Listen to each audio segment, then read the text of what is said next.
everyone, and welcome on this last day of May, this really beautiful, actually sunny evening, Monday evening. It was supposed to be raining today, but it's beautiful here in Krakow, and we'd like to welcome everyone to today's meeting, and I'm very excited for it. And before I present our honored guest, our lovely guest, I'd just like to say hello, and we're signing in from Krakow today, from the Multicultural Center in Krakow. My name is Karolina Czerska-Shaw, and I'll be your host today. And and the Multicultural Center in Krakow is going to be your host today. So just a few words about the Multicultural Center for those of you who haven't had a chance to look at what we do. The Multicultural Center is a very new and publicly funded center contact point for the sharing, the opening up, the exploration of diversity in our city, and particularly for the exploration and the showcasing of diverse residents in our city, old and new, who may come from elsewhere and who may have interesting stories and narratives that they'd like to share. And today with me is one of those new residents of Krakow, Aaiún Nin, from Angola. And Aaiún, you've been here you're very new, from March, I believe. Early March. So Aaiún Nin is the artist in residence at Willa Decjusza Cultural Institute for Culture up in the beautiful woods of by Las Wolski in Willa Decjusza. Aaiún is the new artist in residence of the Aaiún program, so the International Cities of Refuge network, and we are lucky enough to have Aaiún as a resident, as an inhabitant in our city for the next 2 years. So first of all, welcome, Aaiún. Welcome to Krakow. Welcome to our city. We're so happy to have you here today and in general in Krakow.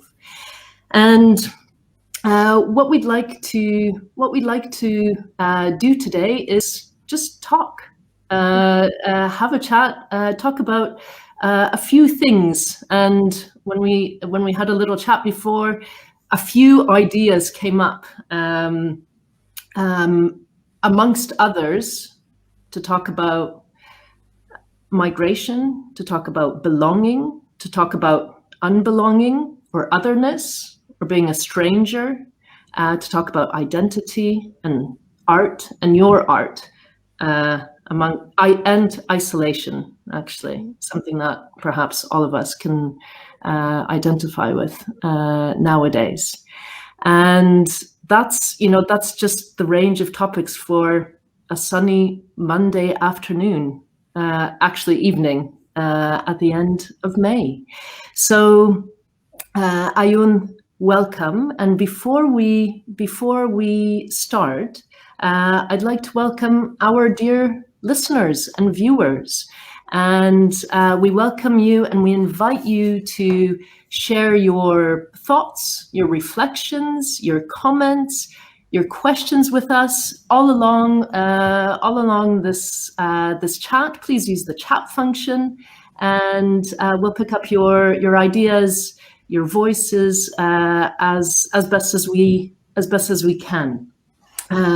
So actually, to start off with, if some of you can tell us where you're signing in from, where in Krakow or elsewhere in the world, and perhaps where you come from. If you come from elsewhere, where do you come from? So everyone, welcome, and Aaiún. I'd like to start off with a question for you about your window and about the view outside your window. So, can you describe us? Can you describe to us the view from your window now, and what associations it conjures up in your mind, and what kind of association it has with the many windows that you've had from the different places that you've lived in your life? Go ahead. I think this this window is very particular because I am staying at a collective with some friends. So I think before I talk about the window, I have to talk about the context inside. It's a collective with where one of the few places in Denmark where marginalized people, so queer, black and brown people, live in. So the collective is queer, and the people who live here are both black and brown. And it's in this neighborhood called Nørrebro, which is, I think, the place in Denmark that has the highest populace of people from another background and not ethnic Dane background. And so the view from my window is towards this street called Blågårdsgade, and it's a street with a lot of bars and cafes and art galleries. It's one of those streets that never sleeps. You're always bound to walk into somebody that you know. It's a very vibrant and incredibly diverse street. And it's one of those places that I think that so many different people gather around because of the fact that it fosters a space where diversity is both normalized and desired. But then in recent times, there has been a lot of anti-immigrant and anti-Muslim protests that have been organized by radical right-wing organizations and certain political parties as well. So the street hasn't lost its vibrancy, but there is now a space of tension that wasn't here before. So a lot of police cars just patrolling around, a lot of people being stopped by undercover police officers and being asked for their documentation, especially black and brown men. But I think that the street is, or the people who frequent the space tend to be more radicalized and proudly push back against the sort of state-sanctioned harassment. And it's very sunny, and I am staying on the fourth floor, so it's also just a very nice view of seeing how, by and by more people sit down and are having dinner and are having drinks in the sun. Okay, so I think thank you for that. So I think we have to go and backtrack with you on your journey a little bit, right? Mm-hmm. Because you've changed windows and you've changed scenery quite a bit in this last, well, let's say in the last probably 5-6 years or so. Yeah, if I understand correctly. And just recently you went back for a little stint in Copenhagen, where you were living before for a number of years. So do you want to retrace that migration story for us? So coming kind of from Krakow back and forth. Yeah. So before I lived here, or before I went to Krakow, I was living in the inner city by the central station. And that was a completely different view because it had and I actually stayed there for the whole of last year.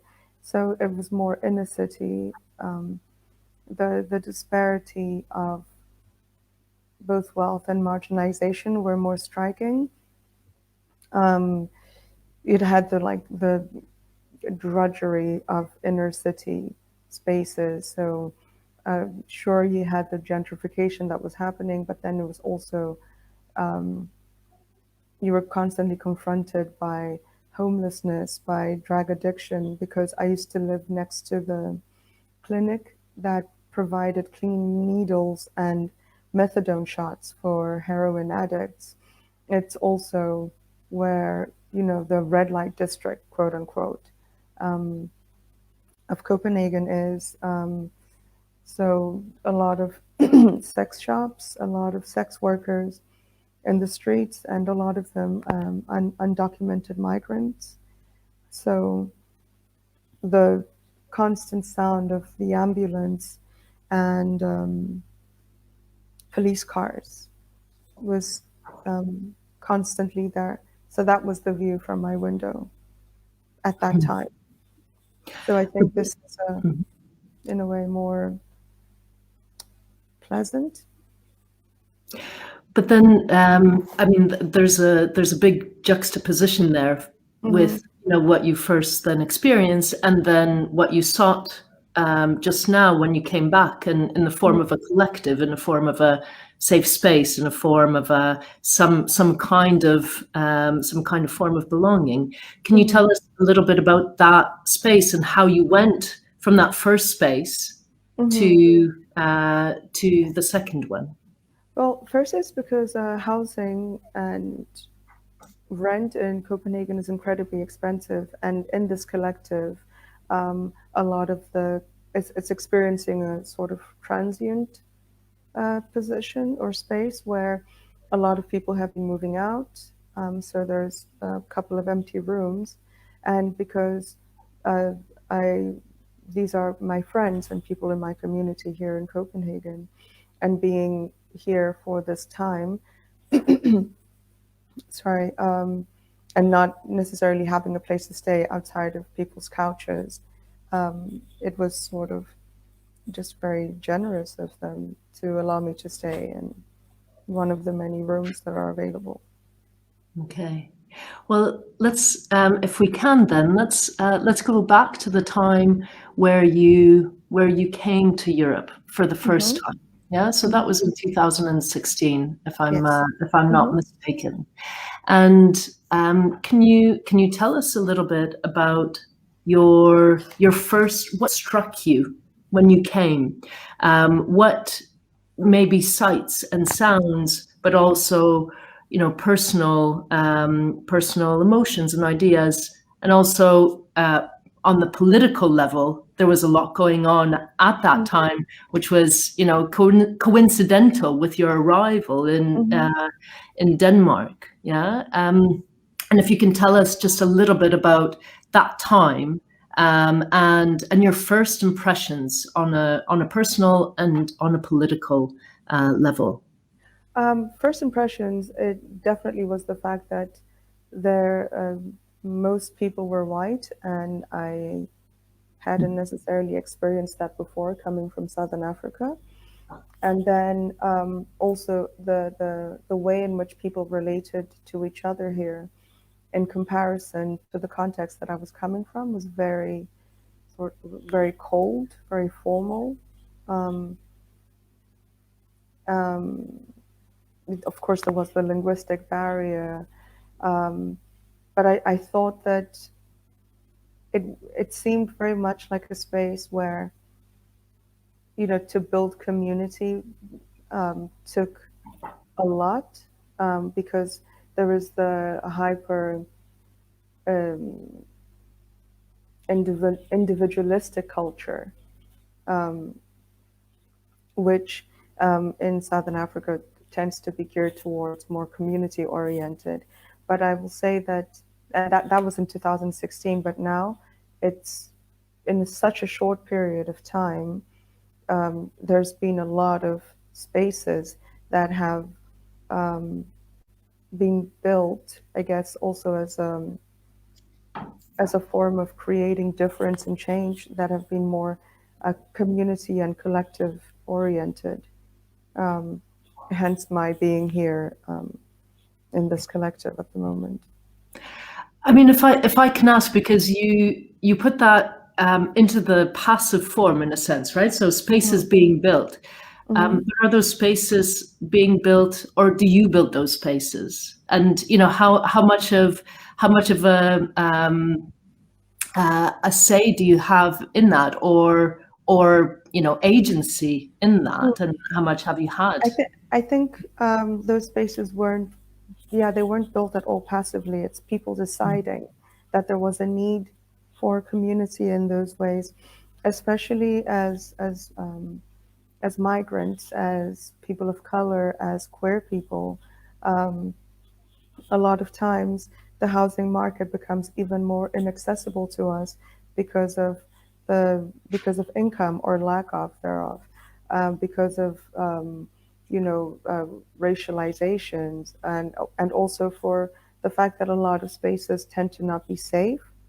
So I think that it's been very much like individuals putting in the effort to create spaces like these ones, because otherwise they wouldn't be created, right? If they were to happen naturally, it would have happened a long time ago.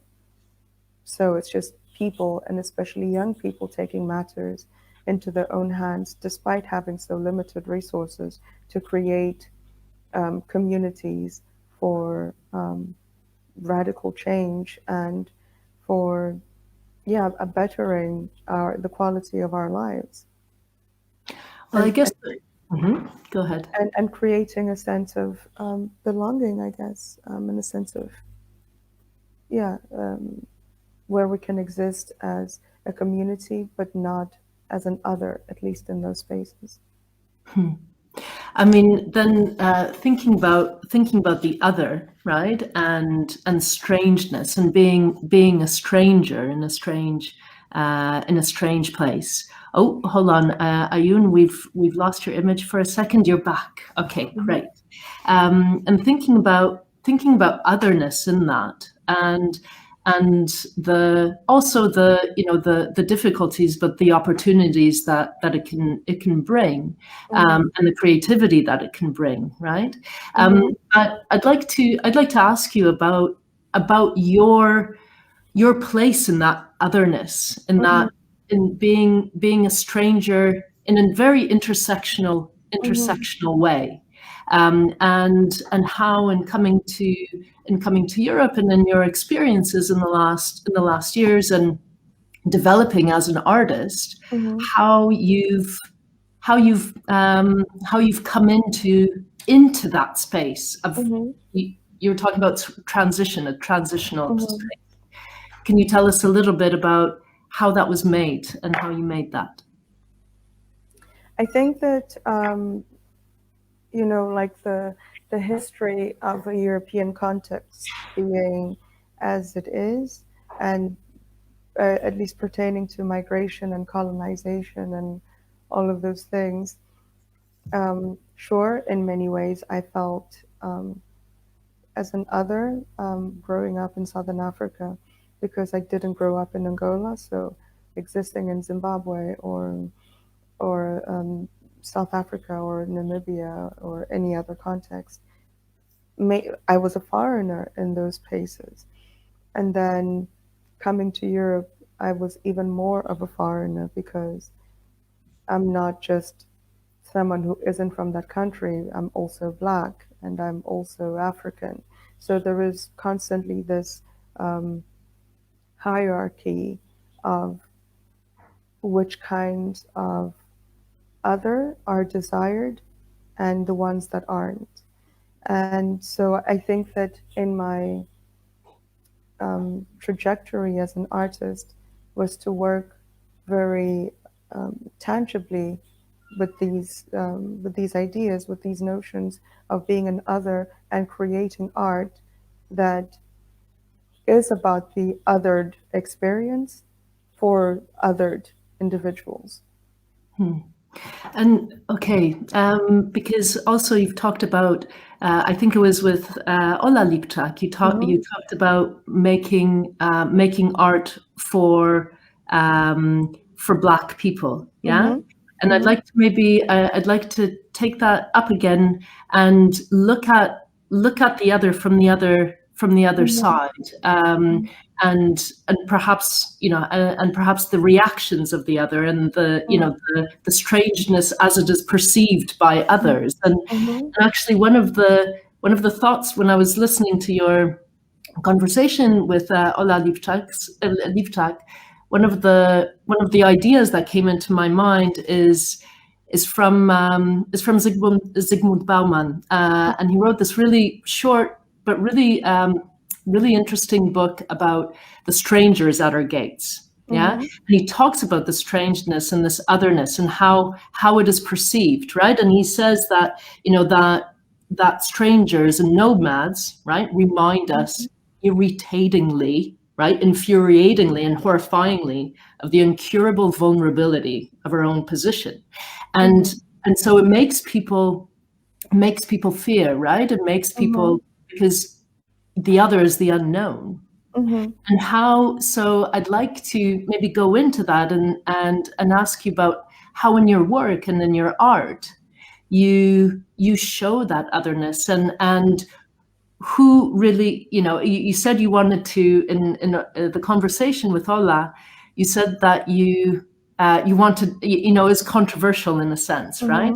So what kind of sides, you know, in your art do you want to show to that other, you know, that is looking at you also from the lens of someone, you know, who is different? So that's a long-winded question. Is the question like what I think about, say, what white people think about my work, or what other people in a similar position to mine? Perhaps in a similar position to you, and that relation between you know, you and your art and the audience, and perhaps the others, you know, that are watching from a different perspective. I think it's by first and foremost talking about our experiences, and that being what's prioritized. When I talk about, you know, being Black in a European and specifically Scandinavian context, these are things that most Black people here have felt. Then I talk about the Black queer experience, or the Black woman experience, and because I mean these things are all, like you said, very intersectional, and we have different intersections. So I think that by just speaking about our own experiences, as opposed to, you know, what a lot of people have tried to aspire to, or, you know, I cannot speak for things that I've never lived through. So I think that by virtue of just doing that, it sort of not only constructs itself, but becomes a self-feeding project.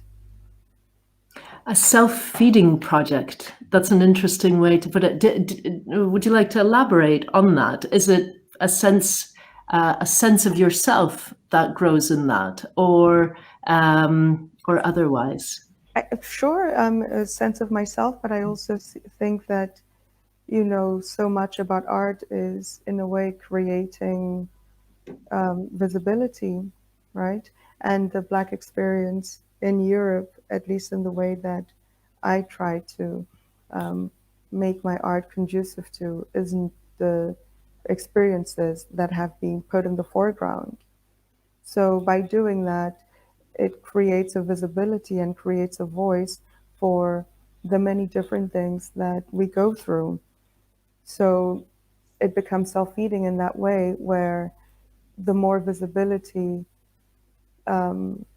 is created, or not necessarily created, but the more, at least for my work, giving voice to certain things gives visibility to itself, but also to other people's experiences. And then it just becomes this thing that keeps growing in itself, because more and more people will also, you know, pitch in their experiences and their input and opinions. And those are the people whose opinions I actually prioritize in listening to.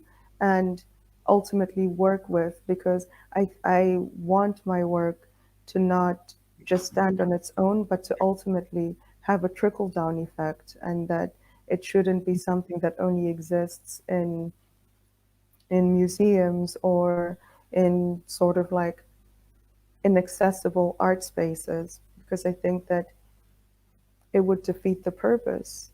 So I think that it's about, in the best way that I can with the space that I have accessible to me, to, bring in voices and not to just have mine, because there are so many different ways of experiencing ourselves as others in this particular context.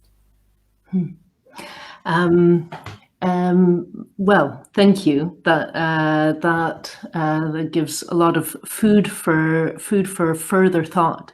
Maybe I'd like to go back to one of the themes that I think we're heading towards is the idea and the space of belonging. And belonging can mean a lot of different things, but first and foremost, it can mean a sense of safety and security, yeah, and also a sense of place and a sense of yourself in that place, and the relation with other people, and I'd like to ask you about your place, and the place that you imagine for yourself as your secure place of safety, your happy place, yeah, where you feel good. And would you be able to describe that place to us? And it doesn't have to be a physical space, right? But what is a sense of place for you? That feeling of safety and security. I think probably through the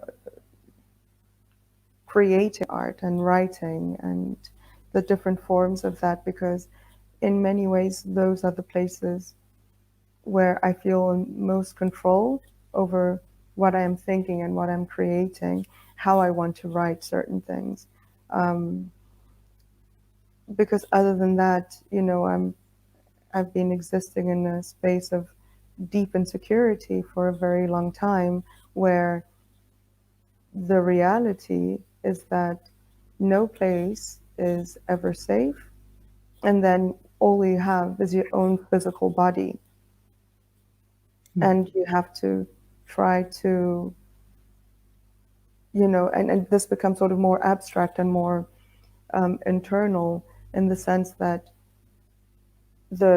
all I can do is, sure, I can, as somebody that does a lot of activistic work, to try to create spaces outside of my own self and my own body. But I think that it boils down to also me having a very good relationship with myself, because this is all I have. Everything else is never guaranteed, right? It's even how I ended up in Poland. It's, in the process of seeking asylum and not getting that, and what's going to happen in the next 2 years, what's going to happen in a space like Poland, with the pervasive culture being what it is, as a queer person, as a Black person.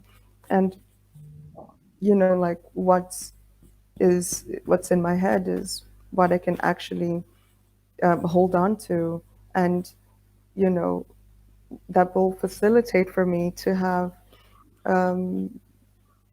different views on how to exist in certain spaces, while still holding on to the reality that there isn't really safety for me and for people like me, in the same way that it's a given for so many other people in the world. And it seems like art and creation helps you somehow to make that space around yourself. Is that Is that right? Yes. Well, on that note, I'd like to ask if you would be able to share some of your poetry with us and some of your art with us. You know, as also identity is a part of, you know, the narratives, right, that build us, are really important to the sense of belonging in the space. And if you wouldn't mind giving us a little glimpse onto those narratives, that Sure. would be wonderful. Let me just find it.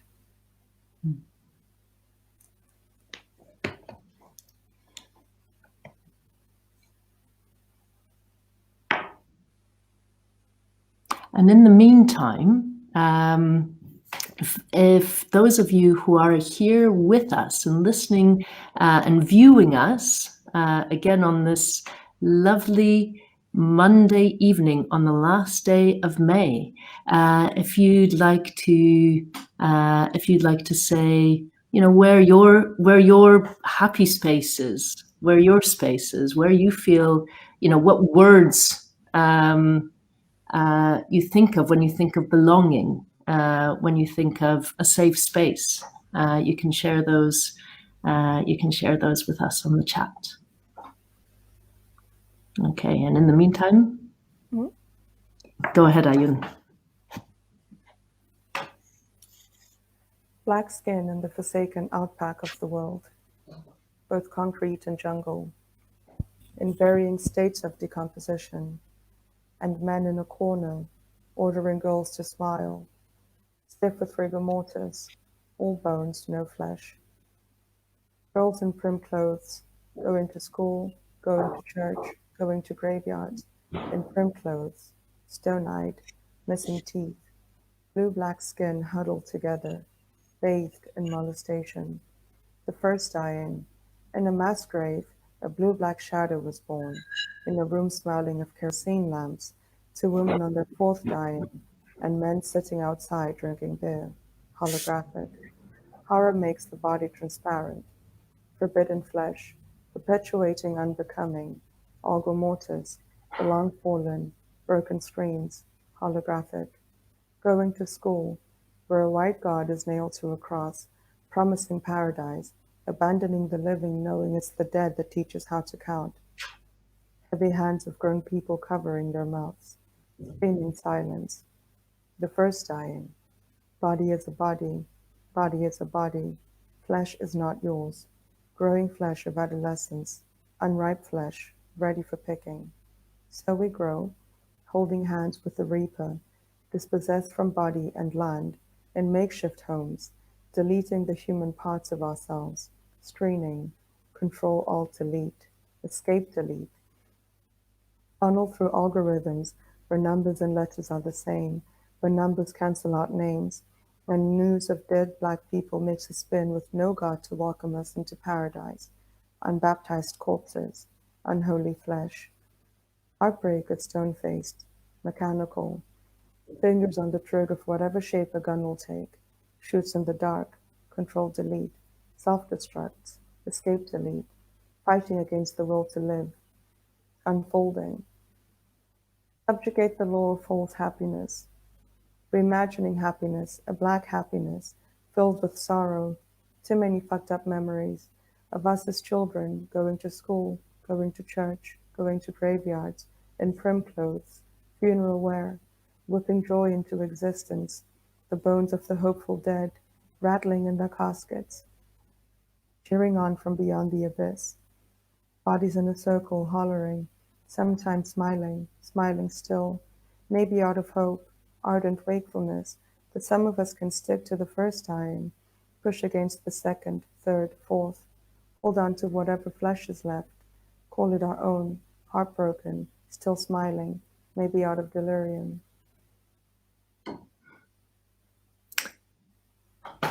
Thank you. Thank you, Aaiún. There are a lot of words that come to mind when listening. And if I can ask viewers, those of you who listened, What words, what ideas, what images come to mind when you hear this poem? I have to say that I just wrote some down, and the just overwhelming violence and that also sexual violence that comes into play there is really quite striking. This visceral, very visceral, it seems, experience. Would you mind telling us a little bit about how that poem came about, and what place and what space were you in when you wrote it? I think I wrote this poem early last year, and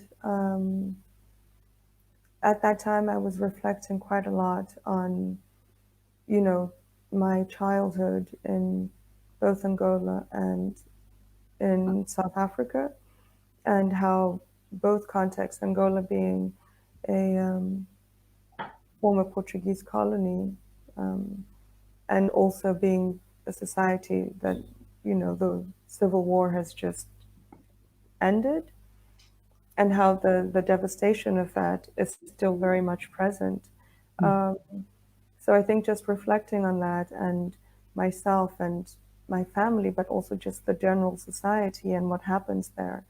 And I wrote it in the way that I did because I don't want, because these realities are incredibly striking and violent, and they're constant, and I don't want to write about things in a way where people get to be comforted, where people have an easy time reading these things, because they're not easy realities to live through. So why is it that the reader should be spared? These are people's lives, and I don't think that when it comes to, third world post-war societies, post-apartheid societies, being as violent as they are, if we're not having a good time, and if I'm going to write about it, nobody else is going to have a good time. And so this is why I also chose to write about it in such a visceral way, because I think that often when these things are documented in the way that they have, there is still a possibility to distance them, for the audience or the reader, or even the writer, especially if this person isn't from that context, to distance themselves from the realities of other people. So I think that from someone who is from that society writing about our problems and our realities, it should be spoken in the way that it is, and not how, a Western audience will perceive it. In that, there was one line in there that caught my attention, and it was something like, "Imagine a black happiness." Mm-hmm. Is that something that you can imagine? And if you can, what does that happiness look like? I don't know what it looks like, but I'm definitely trying to imagine it, because otherwise, what's the point to anything, right? It's in a way a call to hope. We're not living in a society that's conducive to our progress, let alone our happiness. But we have to insist on that, because we deserve the same as everybody else. We deserve safety and comfort and access in the same way that other people have. So we just have to forge something that we might not even know what it's going to look like, but we insist that we're going to forge something that isn't where we're coming from, that isn't laden with the sorrow that we just, even if it means that we exist with the sorrow and the violence and all of the unfortunate experiences that we get to live through from being Black and African and queer and women, but that we can create something that can exist in tandem to it. and that's born out of our need to experience something else because we're human. Well, maybe that's what is the uniting factor in the end, and perhaps those windows that we look out of, whether it be in Krakow or in Copenhagen, or in Luanda or anywhere else in the world, perhaps there's hope in what we see, and do hope that your stay in Krakow and the windows that you look out in Krakow, Aaiún, will give you a chance to see different things, and to show your art in different ways, and perhaps to show the inhabitants of Krakow and Poland and beyond also something that is unusual or is different to what they see when they look out of their windows. And I think the next 2 years will hopefully give us and you the opportunity to do that. If I can ask, just for the end, if